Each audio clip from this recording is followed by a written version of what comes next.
you know, that's my own preference.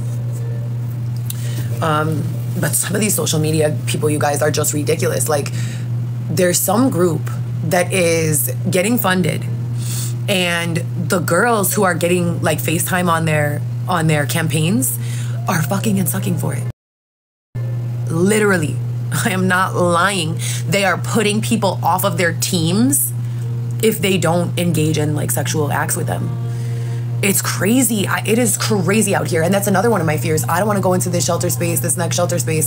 Xavier and I were promised that we would never be separated. We're a couple. We're in the system together, and we have a baby that we're, you know, and we have services together. Even the people here promised we would never be separated. But if we are, like, is that not just putting us in a more vulnerable position to be sexually assaulted? Both of us? It's just so scary out here, you guys. I've never gone through anything like this. To give you guys a little backstory, a little background, I grew up in the Western burbs, like kind of wealthier, you know, like upper middle class. When I was 14 years old, my mother abandoned me in a third world country.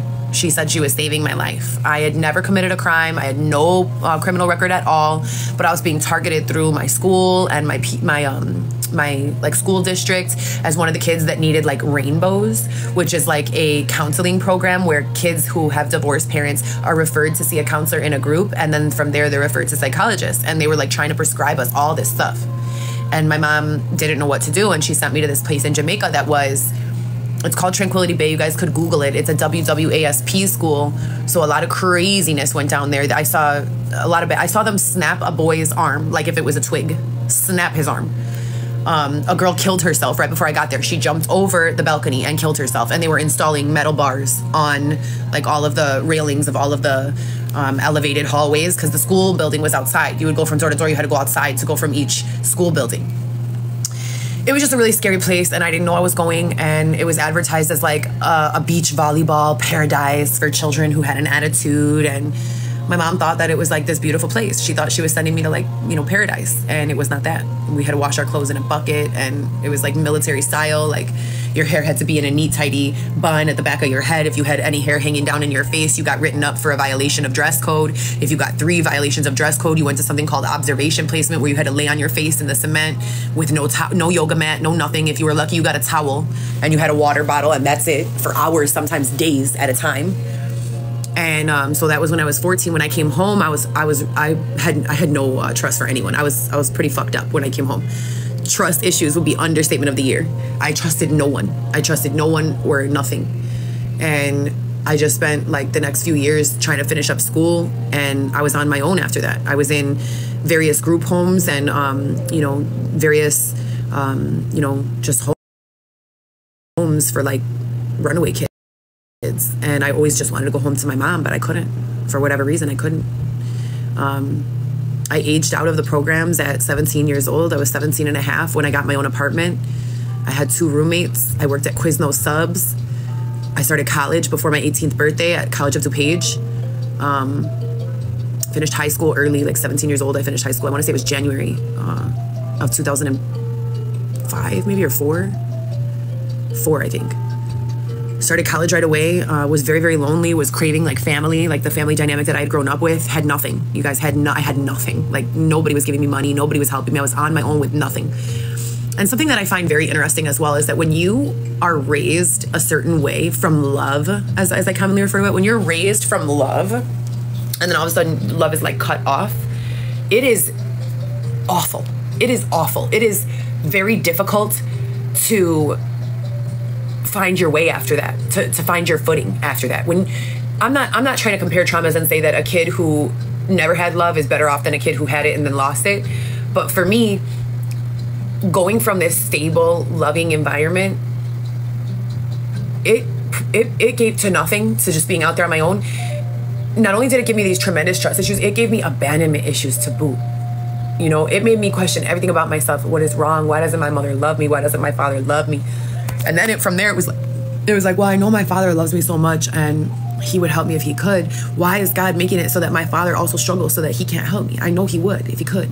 Then once he was in a position to be able to, I couldn't.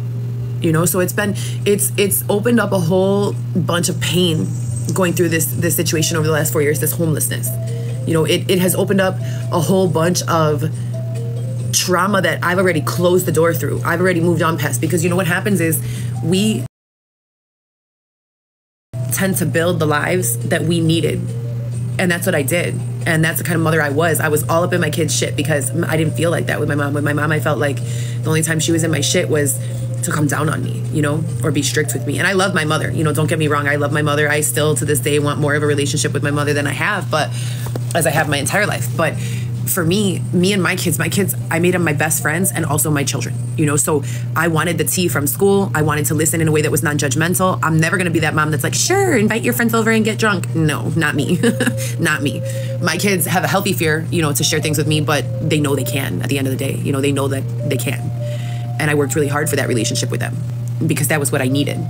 But what a fucked up turn of events when I was abandoned in a third world country at 14 years old. And then, you know, who comes home? They do the reality show. And my daughter is 14 years old, entering high school, and has to go stay with her father. And I have been going through this her entire high school career. I will never forgive myself. There's nothing. I know that 99% of this has nothing to do with me. I know that. And I truly know that. I know that I've done above and beyond what I could, contacting law enforcement, following the laws, following the rules, doing what I was supposed to, being extorted by a cop and still doing what I could. David Shepard, shout out to David Shepard for Republican Party candidate. Yes, you did extort me, you know, hurt feelings. But there's just has been no answers. There's been no answers. There's been no acknowledgement. There's been no nothing. There's been nothing. There's been no restitution. There's been no apology, like nothing, you guys, nothing. And when someone tells you you're gonna do this, and if you don't do this, I'm gonna take away your child, or you're gonna do this, or if you don't do this, it's gonna end up in some sort of bodily harm against you or the people you love, well, then you're gonna do whatever they say you have to do, and that's called extortion.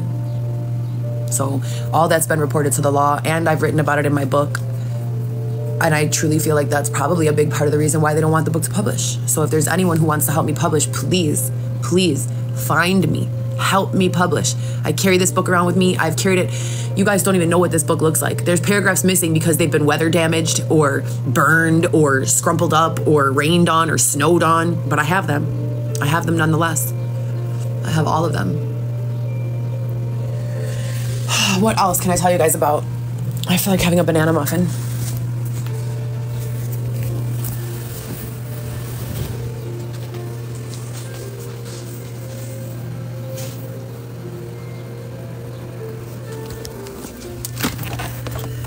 See, my breast milk is in here. And then I have one day that I forgot to bring for my son last week. Because that's all that fits. Is one day in that freezer. And then this is the breast milk that I don't bring. I can't bring the breast milk from Fridays or Saturdays. Because you're only allowed to keep the breast milk in the fridge for 4 days. And I don't have a large freezer.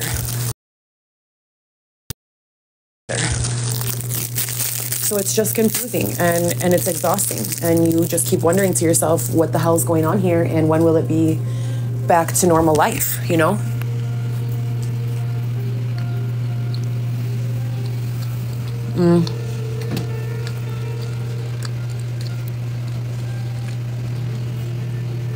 So yeah.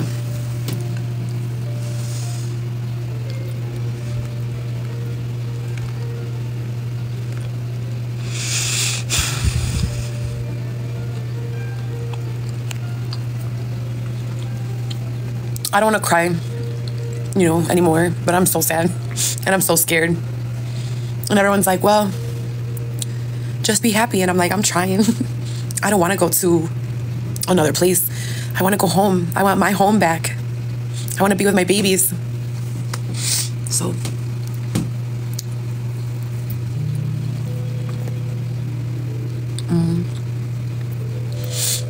Hopefully these caseworkers come through.